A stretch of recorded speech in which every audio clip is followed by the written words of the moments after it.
Hello, beauties. Welcome to Mom's Unboxed, a podcast where I unbox with you the how-tos, tips, and tricks to empower women to upgrade relationships, intimacy, and parenting.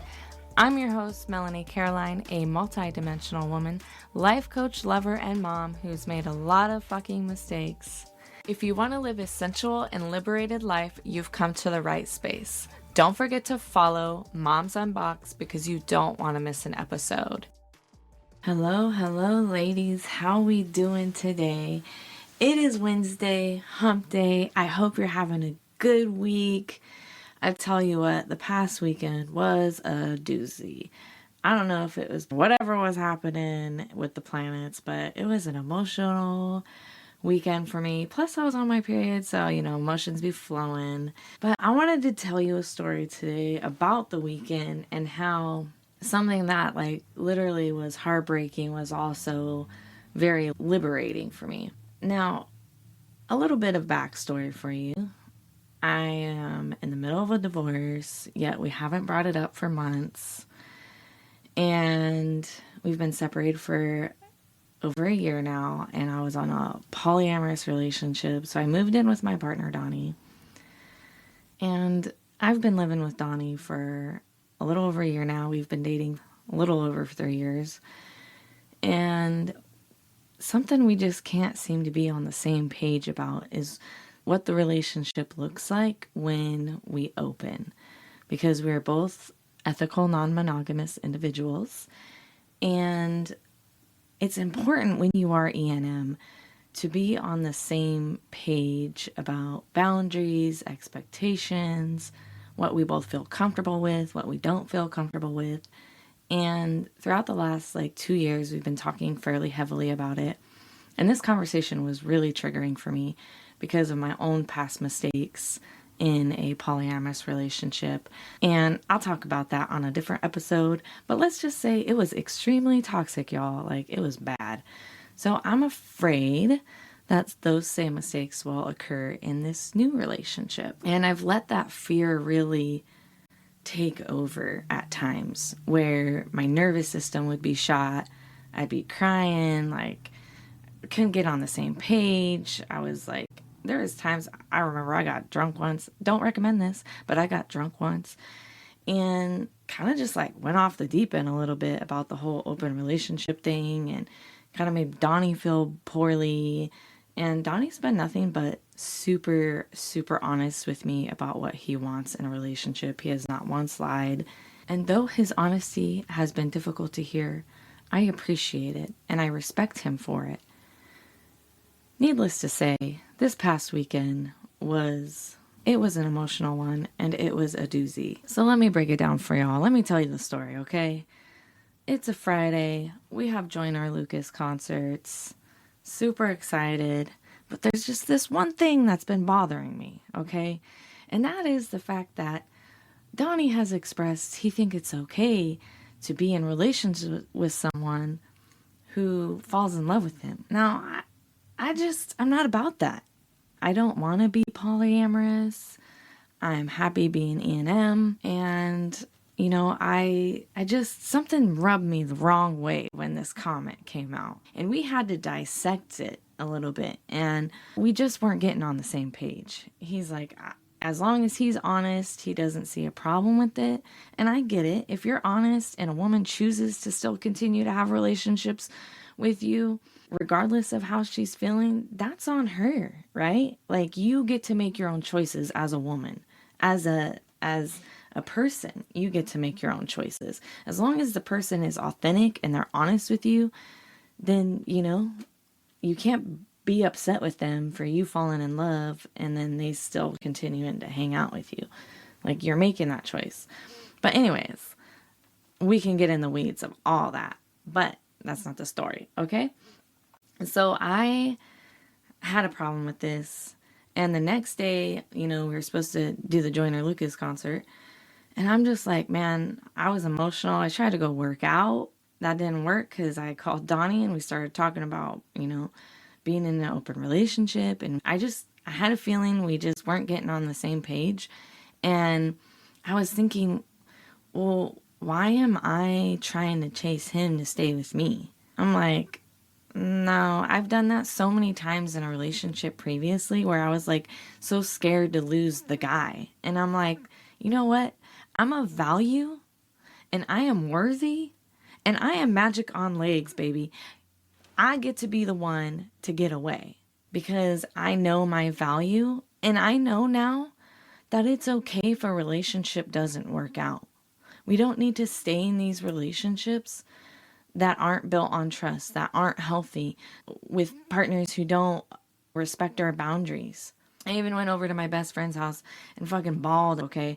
I was like grieving this relationship. I was like, you know what? It's not working. We can't seem to be on the same page about this one thing. Outside of it, the relationship is beautiful. It's worth it to me. But it wasn't worth the cost of my heart, especially knowing that, I'm with a man who has difficulty being satisfied. He wants to have adventures and opportunities. The other thing that we talked about was, if a woman was like, hey, you want to fly to Georgia to hang out with me for the weekend, how would I feel about a woman here in Washington asking him to go on a trip with her? And that feels more relationship-like to me. I don't feel comfortable with that as of yet. And so it was just things where I was like, he wants more and I can't expand. I'm not Gumby. Like, there's a limitation to my ability to be open to different things within the relationship dynamic. And traveling with someone, staying the night with someone, falling in love, and connecting spiritually with someone, those are my boundaries. I want to be someone's one love, regardless of the adventures and experiences we're having outside of the relationship. So I went over to my besties. I cried it out. We had a really good conversation. Like, I knew what I needed to do. He got home early because he had already planned it to go to the concert, which also got canceled, by the way. Super bummer about that. So Donnie and I are just like talking and like we don't even know what to say at some points. We're just like staring at each other. And I was like, I really don't have anything to say. He's like, I don't really have anything to say. And let me tell you, it's okay to not have anything to say. I think sometimes we want to push people to talk. We want to push people to like work things out. But it's okay to sit in each other's presence and just sit there and just process. Think about what each other's are saying. Like, it's okay to just be there for each other and not know. So we do that for a little bit. And then he's like, well, I'd like to take you out to eat because the concert got canceled. Still like to do something with you. And mind you, I'm like, I don't know. I just don't know. Do I want to go out to eat? Because I don't want to be crying in a restaurant and going through all this. But yes, I said yes to a free meal. Okay, we can have a last free meal. I'm fine with that. We went to the Cheesecake Factory. I love their truffle chicken. The truffle chicken is bomb. Potatoes, asparagus. The meal is so good. So then I also order a glass of wine because why not? And I'm just like, okay, well, this is it. He's not really talking to me. And I'm like, well, I guess I'll talk. So I start going in on, these are things I just cannot, these are boundaries I just cannot, break within myself because I feel it will hurt me if I do. And it's something I'm not comfortable with. So I started talking about my boundaries and how those set of boundaries I just could not shift. They could not be expanded. I felt like we were meeting each other on so many different levels, but the things that I can't meet him on, I'm deemed as incompatible, which I don't agree with. Talking about boundaries and like whether or not you can shift and being incompatible for someone versus, no, you just want to make me incompatible because you can't do all the things that you want to do. That's different than, hey, one partner wants kids, another partner doesn't want kids. Yeah, at that point, you're like kind of incompatible within what you want for your future. This was like, well, if I can't do this, this, and this, you're just incompatible for me.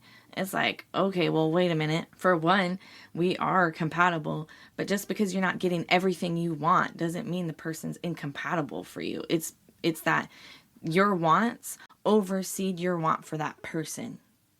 you'd rather get your wants, desires met than be with that person. And that's different than they're just not compatible for you. So that's what I kept hearing is, well, we're just not compatible. We're just not compatible. And I'm like, I'm going to call you out on the incompatibility stuff. So I sat there in the restaurant and I explained to him, I said, you know what? If we are incompatible because you don't want to align with my boundaries or our wants and needs don't align, then that's okay. I'm okay with it. I'm okay with this relationship being what it was. It was beautiful. It was spiritual. It was healing. It was fun. It was sensual. Like, the relationship has been wonderful and beautiful, and there's nothing that I would ever regret out of this relationship. Not one thing. Donnie has taught me so much. Like, it's just a fucking angel. Like, he really is. And so I was okay with that because the relationship was already beautiful. It already gave me so much. And if this is where the line was drawn and we couldn't find a mutual agreement about what we were comfortable with, then that's okay. And I'm sitting there in the restaurant explaining this to him and explaining how amazing the relationship has been. And there's tears coming down. Like, I'm trying to hide it because we're in a restaurant. But you know what? I do not have no poker face. Nope. I do not. And, he said he was sad, but he was mostly just trying to think about what he wanted. He's trying to think about what I was saying. This is the first time that I have actually broken up with someone because I was living in liberation. I was sovereign in those moments.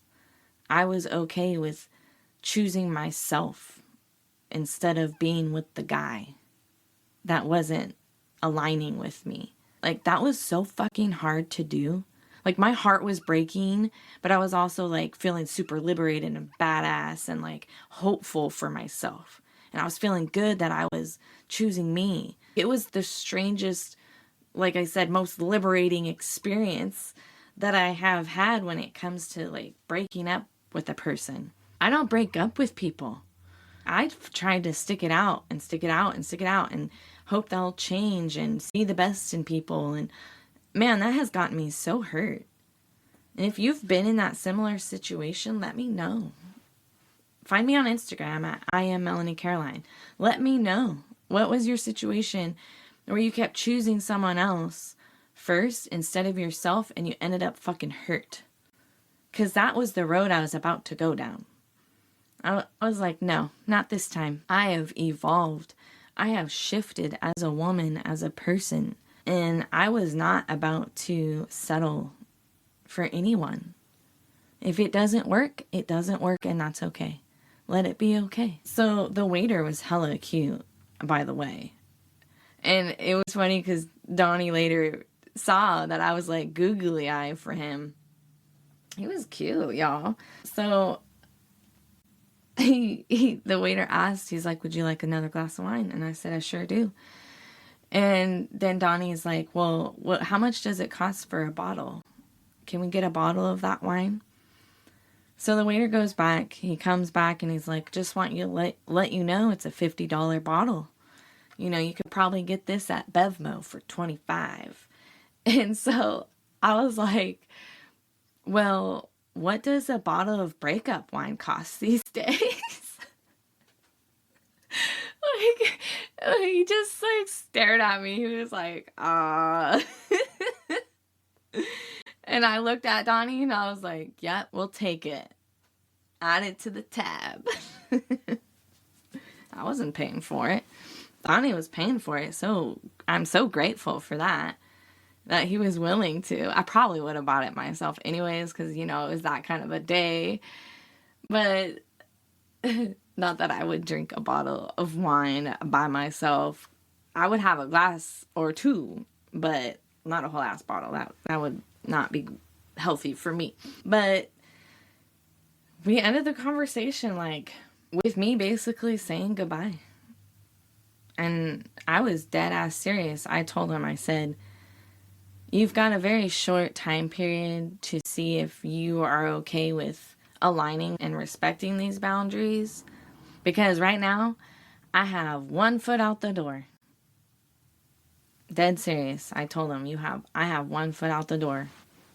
So I'm not waiting, I just made it very clear. Like, you have like less than 24 hours to let me know. We came home.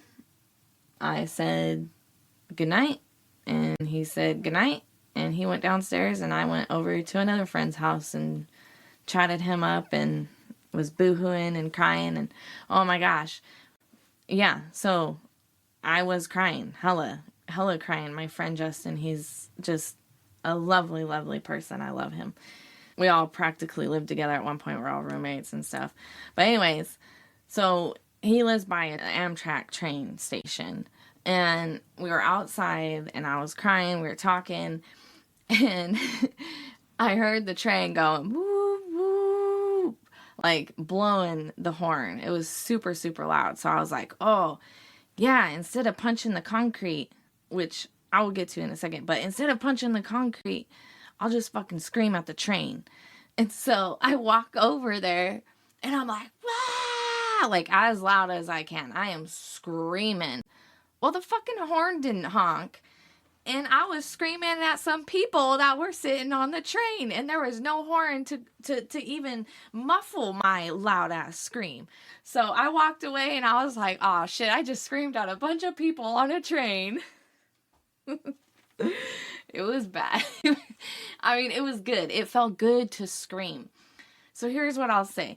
I mentioned how I was like really wanting to punch my hand in some concrete because that's what I used to do when I was a teenager and I didn't know how to like express my emotions and express my anger. I used to punch at tree stumps and I used to punch at concrete. And now that I practice meditation and mindfulness and I have so many different tools and practices to use to express my emotions, I can sit there crying my little heart out and have the thoughts of, fuck, I really want to punch something right now and not punch it. Because why? Well, I was worried about the strength of my wrists at the time. You see, my wrists got injured snowboarding. And so I've had really weak wrists and I've been working out now. And so I've noticed when I first started working out, I could only do like a little 5-pound dumbbell. And now I'm up to 12.5. So I'm sitting there crying and I'm concerned if I punch the concrete that it will damage my wrists even more. So because I'm mindful and I'm very conscious of my thoughts and my actions, I was like, no, that's probably not a good idea. But let me come over here and scream at this train. You see, meditation and mindfulness really helps you become more aware of your thoughts. And there's a quote by Viktor Frankl, and he says, between stimulus and reaction, there's this space. And in this space, you get to choose how you respond to things. So meditation and becoming more aware of yourself, you get to choose how you respond. And that space gets bigger. We are more reactionary when we are in our emotions. And when you practice these skills, you become more responsive and less reactionary. So when you're in these emotions, right, you can hear the thought. You're like literally like you're crying, but you're conscious of, I really want to punch something right now. And then you're having a conversation with yourself. No, probably shouldn't do that because that'll fuck up your wrists. So even if you're in another situation, let's say, and let's say you're in a toxic relationship and your partner and you are both yelling at each other and you're reacting to each other and you get so angry you want to punch something, like punch the wall, punch the door. Most of us who've been in a toxic relationship have seen something like that. You choose, like, nah, I probably shouldn't punch the wall right now or the door because, then the kids might see it. And then, that's not healthy for them to see it. That's not healthy for us. Like, that's not healthy for my body or my way of coping with my emotions. So then you just choose to be like, I think we need to pause right now. And you pause. And you are okay with pausing because you both, if you're practicing meditation and mindfulness and building your skills on how to become more aware, you both will agree it's probably a good idea to pause instead of sitting there yelling at each other or punching shit. So, back to my little story. I came home the next morning And couldn't find Donnie. He was not in bed, not in the living room. So I went downstairs. He was sleeping on a couch. And he opens his arms up at me. And I'm just standing there like, yeah, I want to crawl right in your arms. That would be nice. So I do. I just lay there and look up at him. And he says, I don't need all those other things. It's okay for me to want more, but not always have to get more. And I really want to be with you, and it's not worth it to me. So I'm like, well, shit, he just messed up my whole spiel about, you know what, maybe you need to explore more of what you want without me in it type of conversation. And I was prepared to have it. So I said it anyway. I said, you know, I was just going to get ready to tell you that if you wanted to explore more of what you wanted in your life and, you know, do all these things that you want to do, I understand that. And I'm okay with not being in your life so that you can do that. That's okay. Because here's the thing. We cannot control what other people want. We as a society, as lovers, need to be more accepting of what other people want in their life without making it feel like there's something wrong with us. Your value does not change because someone wants something different. Let me say that again. Your value does not change because they want something different. All right? I had to know that I am worthy and of value. I'm fucking magic on legs. I am magnetizing. And if he chooses to do something different, those things about me don't change. It would hurt my heart. I would sure have some thoughts of maybe I'm not enough. I sure was that previous day. But at the end of the day, consciously, I know that I am invaluable. If someone is wanting something different, they need to explore that for themselves. We need to stop shaming people because they want to explore different things in their life. Just because it doesn't align with you doesn't make it wrong. Boom. Just because it doesn't align with you doesn't make it wrong. It just makes the relationship incompatible at that time, right? If there's a hefty list of wants and you're like, no, no, no, then yeah, at that point it's incompatible. I understood, and I laid there on the couch with him and I said, all right, you know, and I told him, I said, it's okay to want something different or want to explore yourself or want to figure out who you are and what you want. It's okay. He said, no. He said, nope, as long as we can do all the other things we've been talking about. He says, sometimes I just have thoughts and I want to explore the thoughts without needing to explore it in reality. It's like, oh, okay, I get that. I get that someone wants to chat about possibilities without actually needing it to come to fruition. And I think too many times, like when, you know, if we did have partners that were saying, hey, I want to explore a threesome, parasailing, a different career, an E&M relationship.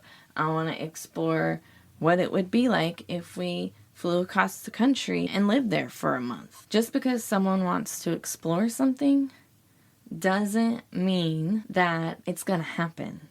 It's, hey, let's have a conversation. I want to see what the possibilities are.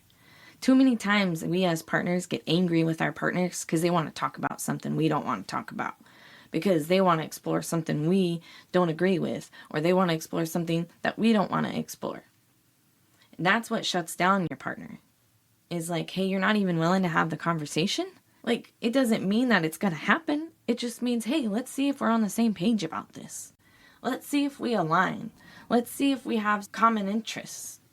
Every relationship should be exploring different possibilities, you know, especially when it comes to your future or when it comes to your future together. I think a lot of the times people get together, they date, but a lot of the important conversations are missed. And one of those conversations is talking about possibilities. What do you want out of the relationship? And if they don't align, are you still willing to be with that person? Or is it not such a problem that you're willing to give up that person? And in this case, Donnie was not willing to give me up so that he can explore all the little different possibilities that are coming up in his head. You know, traveling with someone. No, I'm okay right now. That's not a possibility for me. Messing around with someone that's in love with you, that's a hard no. Pass, pass, pass. You know, if you want that, I'm sure there's a polyamory woman that will be beneficial for you. There's just some things I'm not okay with, and that's okay. And there might be some things in your relationship that you're not okay with. Express your boundaries. If your partner gets mad at you, or they disrespect you, or they do it anyways, you might want to explore what it might be like to not have them in your life or in a relationship. You know, what would it look like if the relationship dynamic shifted so that you both can explore what you want? Because it's not okay to have boundaries and then your partner just disrespects you and just does whatever they want. Now, there's a difference between having boundaries and controlling a person. You know, control, telling them they can't, you know, do certain things, versus, hey, I would appreciate it if you did not do these things. These are my boundaries. And if you choose to cross them, then we'll have to talk about how we can realign the relationship, or how it just might not be for us. You know, it's telling a person you can't have any girls on your Instagram. You can't go fishing. I don't like it when you come home late. Like, little stuff like that. It's like, well, is that you're trying to control a situation to make you feel more secure? Or are those boundaries? And boundaries have a lot to do with your values and your morals. So that's how you can like kind of differentiate between like what a boundary is and you just trying to be controlling. Boundaries have a lot to do with values, morals, what you feel aligned with, what you feel good with. You know, it's not about what the person can or cannot do. It's like, well, is it beneficial for the relationship to have this boundary? Is it beneficial for you to have this boundary? Now, if you're trying to decipher whether or not it's beneficial for them not to have girls on their Instagram, well, how's that beneficial for the relationship or you? Maybe there's something that you need to move through in your own security so that you can feel more liberated and of value for yourself. Because oftentimes we want to place our value in someone else's hands. That's the person we're with. We want them to make us feel valuable. We start questioning their actions. We start feeling invaluable, and that's when jealousy starts coming in, and that's when envy starts coming in. And we want to like nix that and understand where those feelings are coming from, because I bet you it's not the person, it's not your partner that's making you feel that way. It's something they're doing that's just triggering you and how you feel about it. But these were my boundaries, and this was a weekend of a lot of crying, and I feel really good about myself, to be quite honest. I feel good that I advocated for myself, that I knew my value. I know it was one of the hardest things that I was doing, because I really did not want to break up with Donnie. I really did not. But I was feeling like we've had enough of these conversations and we can't seem to come to an agreement. And you said some off the wall things that, I mean, they're off the wall to me, but not for him. But some things I was like, nope, I cannot do. That's a hard no. Hard no. And I expressed that. And I told him, you know, this is it. I'm got one foot out the door. I loved our relationship. I don't regret it. I think you're a beautiful person. It's just not for me. And I was willing to walk away, ladies. If you are in a similar predicament where there's some hard no's happening in your relationship and you just don't feel right about it, express it to your partner. Say, hey, this has been going on. I made the mistake of, not upholding my boundaries. This is something I really need to reinstate, and that's this boundary. And if they can't respect it, and if they're not willing to align with you, or if they can't for whatever reason because they have a higher need or want or desire that oversees the relationship, then be okay walking away. Be okay with starting your healing process and saying, this was beautiful for what it was, and I'm going to start doing what I can to separate myself from this relationship. And let your partner decide what they want. Don't force them. Don't try to talk them into it. Just allow them to decide what they want. I think that would be better for the both of you, is allowing yourself the freedom to decide what each of you wants. Because, either way, I love you and you're going to be okay. You're going to be great, regardless of what happens. And if that person is meant for you, they'll be with you. We might have many loves in our life. We might have one love in our life. But in the end, when we are taking our last breaths, we loved. And that's what is so beautiful. We got to experience love. And too much of the time we stay in a relationship that doesn't work for us, and that love turns into hate. And why not be okay with ending a relationship and still holding that love and letting it grow even through the weeds? It's okay to walk away from something that isn't working for you. This is living in sovereignty. This is being liberated. This is trusting yourself. This is loving yourself. Making choices that align with you and what you want is the best for your life, regardless of how you might feel in the moment. Because in the moment, it might fucking hurt and it might really suck. But I promise you, if you take aligned action or what you need and want in your life, babe, life will move forward for you. It will. I love you. I hope you enjoyed the episode. I hope you got some little nuggets of wisdom. I hope you enjoyed my little story. And guess we'll see in another episode what happened to me and Donnie. All right. Until the next time, sunshine, have a beautiful, beautiful week. And tune in. Follow me at I am Melanie Caroline. And I'll chat at you later. Thanks for unboxing with me. Thank you again for joining me for another episode of Moms Unboxed. If you have a topic or relationship question, connect with me at I am Melanie Caroline. And don't forget to follow Moms Unboxed. May you live a liberated, sensual, and unboxed life. I'll be chatting with you next Wednesday for another episode. Until the next time, sunshine.